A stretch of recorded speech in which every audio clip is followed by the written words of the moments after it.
In today's Leeds news, Crew exit on loan, under-21s PL2 schedule, predicted exits this summer, 3 priorities for Farke, and today's rumour mill stories on Rodrigo Muniz, Kasper Dolberg and Zanotti.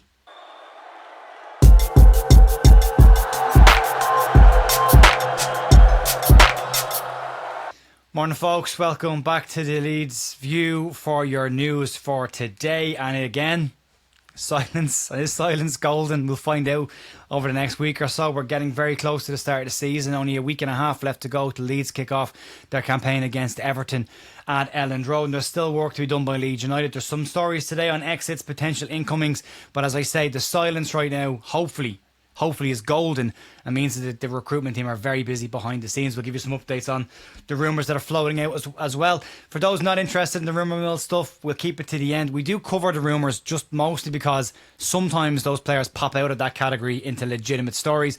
Igor Pajau was one of them. They're still there, but we keep them towards the end if it's not your thing. But we'll start off today's news with reports of an exit at the club around Charlie Crew. And Leeds last night confirmed that midfielder Charlie Crew will leave the club this season on loan, and Isaac Schmidt, Joe Gelhardt, Sam Greenwood are all expected also to move on from Leeds this summer, with question marks over the future of Ilan Meslier and Matteo Joseph. But Crew is the first one to head out the exit door. Crew will spend the upcoming season on loan at Doncaster Rovers, where he had a very successful shorter loan spell last season, involved in 13 of their games and starting 4 of their final 4 matches. He was also involved in their promotion to League One, where they won League Two. And Doncaster have been keen to get Crew back into their fold throughout the course of this summer and ready for their new campaign in League One. After a League Two loan last season, the obvious move for Crew was to step up one notch to League One loan, and he will get to do that and continue his development in familiar surroundings with Doncaster next season. And that will no doubt help with his development. Again, just that familiarity around the place. But yet, we will keep an eye on Charlie Crew throughout the season on loan watch, as well as the other young players that go out on loan this season. So if you want to keep track of their progress, we will cover them on the news as and when they play. Let's move on. Let's talk about the under-21s PL2 campaign.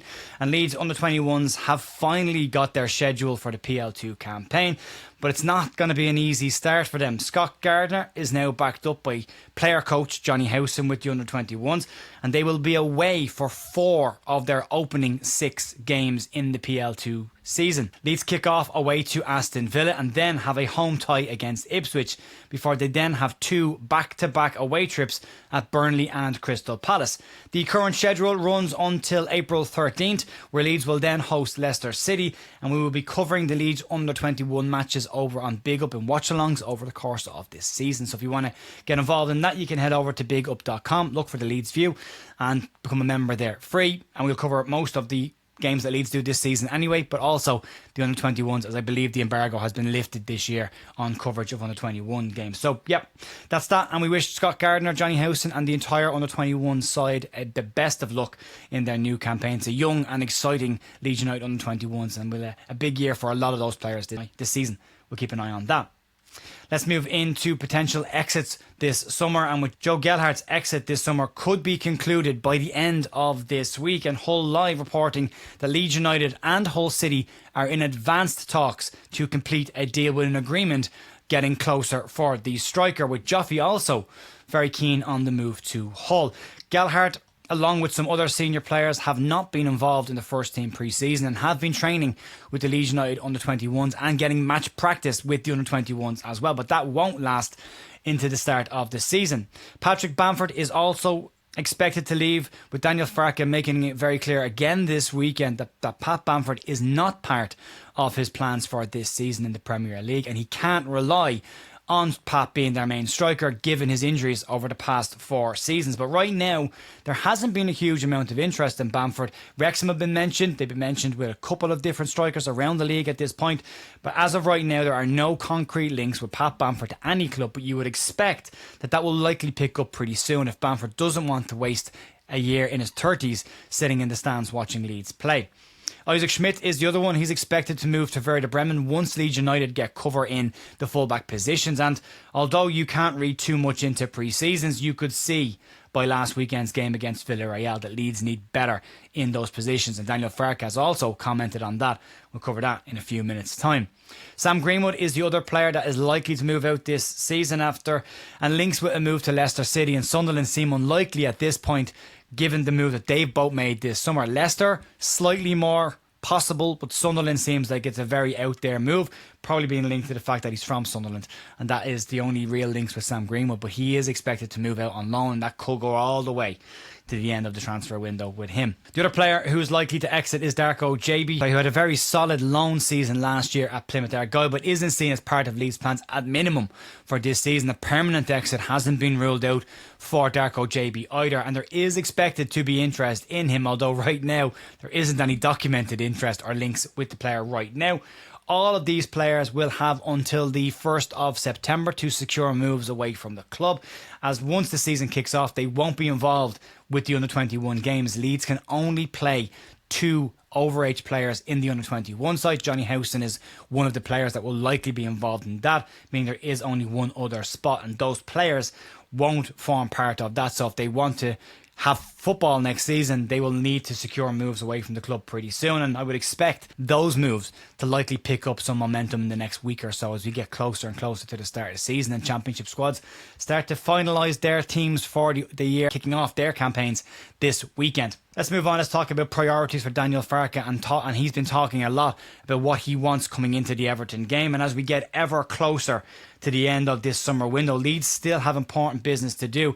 And listening to Daniel Farke over the last couple of weeks, there are 3 priority positions that he appears to want to lock down before the Everton game in a week and a half's time. But Farke has also said that he doesn't expect the squad to be finalised until the international break, meaning that the recruitment is likely to go all the way to deadline day, which will please the people who like to see Leeds doing business on deadline day. Personally, rather have it done earlier, but it's not always in our power. Leeds currently need a left winger, a number 9 and full-back cover. If Leeds are to alternate though between the 4-3-3 system and the 4-2-3-1 system, it will be very beneficial to bring a number 10 in as well. And Farke has talked about having cover and options in all of those attacking positions. When Farke did speak after the Villarreal game, one of the things that popped out was quality over quantity in this window when he said the following: "You could tell in the offensive areas that we need a bit more quality. We know this. If you compare our offence now to the Championship offence last season, then we've lost our standout player in the second half of the season in Manor Solomon, and we know we need additions in that position." Now, before everybody rushes to the comments to say just go and sign Manor Solomon has missed the bulk of Spurs pre-season due to a calf injury and is currently out injured. Thomas Frank wanted to have a good look at Solomon over the course of their entire pre-season campaign, and Solomon was keen to try and impress Frank in order to get into the Spurs side for their European campaign this season. But Farke went on to talk about quality in areas, saying the following: "It's obvious that in all offensive positions we definitely need more reinforcements to improve us. We will see what the outcome is in reality. It's not about numbers, it's about the quality of the players that we bring in. These need to be improvements to what we currently have. We know we want forward additions, but you look at the fullback positions, and if there is an injury to Jayden or perhaps the other side, it's a position we need to be aware of and the quality that's needed for the Premier League." Now, up until this point, we've talked an awful lot about cover in the fullback areas, a possibility of James Justin from Leicester or a Jaffa Tanganga. But reading into Farke's comments there, he seems to be looking for competition in those places now and Premier League level fullbacks, which might rule both of those players out of the equation. The minimum that he wants at this point is a striker, a winger and fullback cover. But that 10 position is still something that he ideally would want. And these are the final pieces of what has been a very good window for Leeds so far. And if they can get these positions over the line, Leeds will be in a very decent position. Leeds have consistently said throughout this window, through the local media, that these are the positions and these are the players that would likely take longer to get done and would go towards the end of the window. It's not midnight right yet on September 1st, but it's getting closer and closer, faster and faster. And the silence, you would assume, given the history of the 49ers, means that they are busy, and hopefully we will see 1 or 2 additions before the Everton game, with the rest likely to come before the transfer deadline day. Let's move into the rumour mill territory now at this point, and I'll say the same thing I always say. Take all of this with a pinch of salt.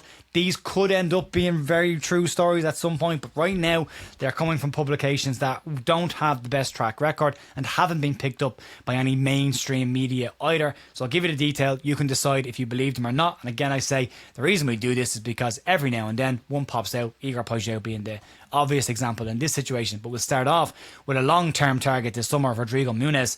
And Leeds are credited as tabling a £32 million bid for Rodrigo Muniz back in June, a bid that was rejected at that point by Fulham. But Leeds still remain interested in the Fulham striker, despite Fulham keen to keep the Brazilian. This summer, Fulham have only managed to sign one player so far, but they are said to be looking at a new striking option, which could then free up Muniz for an exit. There is interest though in Serie A, with Atalanta interested in the striker, but Leeds seem content to sit and wait for their primary striking target this summer. Muniz will cost Leeds in and around £40 million should they get a deal done for the player, which will make him Leeds United's most expensive player by a considerable margin and likely put a huge amount of pressure on his shoulders.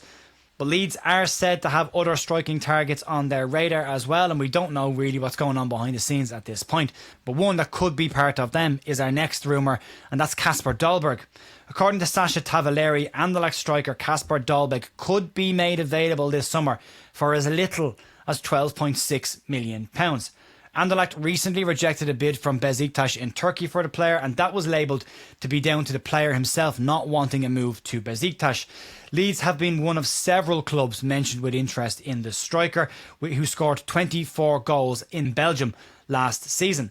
According to Voteball Krant, they claim that Leeds have shown interest in Dolberg and did inquire about the player's valuation earlier in the window, but the Belgium side are said to want a minimum of £12.6 million. Leeds are believed to have no issue matching that fee should it be a player they decide to go for, and Dolberg definitely ticks some of the recruitment boxes that Leeds have tended to look for this summer. He's 27 years of age, he's over 6 foot in height and is available should Leeds decide to make a move. Both Jose Mourinho and Lionel Messi both commented on Kasper Dolberg in the past, saying that they expected the player to go on to big things in his career.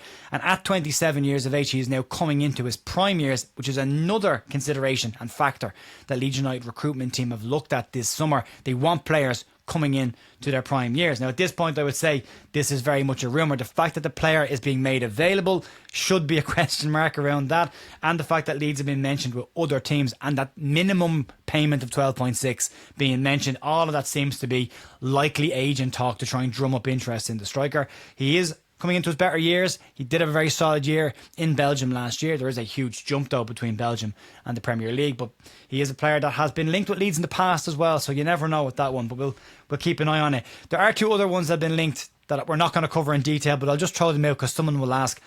Leeds have been linked with Alexander Mitrovic. He's on £430,000 a week over in Saudi Arabia at Al Hilal. It's very unlikely. He's 30 years of age, so it would likely be a loan if Leeds went for him, but I don't think there's any credibility in that move at all. I take him, but I don't think there's any reality in it. The other one is Alex Oxlade-Chamberlain. Played 14 times last year, 11 times the year before. A broken player. Someone Leeds are not interested in. Doesn't tick any of the recruitment boxes that Leeds want. But there is one player that has been mentioned consistently over the last couple of weeks, but again, not from an overly credible source, and that's Mattia Zanotti. According to TV Della Sport, they claim that Leeds United have interest in Lugano fullback Mattia Zanotti. They also claim that Monaco and Fulham are also interested in the 22-year-old fullback, and Zanotti started his career back at Inter Milan in Serie A, where he managed to clock up 4 appearances for Inter Milan before his 20th birthday, but moved on then to get more game time. Last season in Switzerland, he made 35 appearances for Lugano and managed to get 8 assists in the process. A €10 million fee, so about £7.5 million, is reported as his price tag, which would be very affordable for Leeds United. Do Leeds see him as first team competition or first team starting player in the Premier League? remains to be seen. But as of right now, I will say with Zanotti, it is very much a rumour from a very unreliable source at this point. If it changes, we'll let you know, obviously. We will be back tonight with a podcast, 7 p.m, myself and Paul, to have a look at the sound of silence so far, as well as some other bits and pieces floating around this week. If you want to join us, 7 o'clock live on YouTube, you can check us out then. Outside of that, that's it for the news today. I will be back tomorrow morning for more Leeds news, 7 o'clock tonight for the podcast. I will see you then. Enjoy the rest of your day. Hopefully we start getting a bit more news this week, because it's getting really tough to put these together.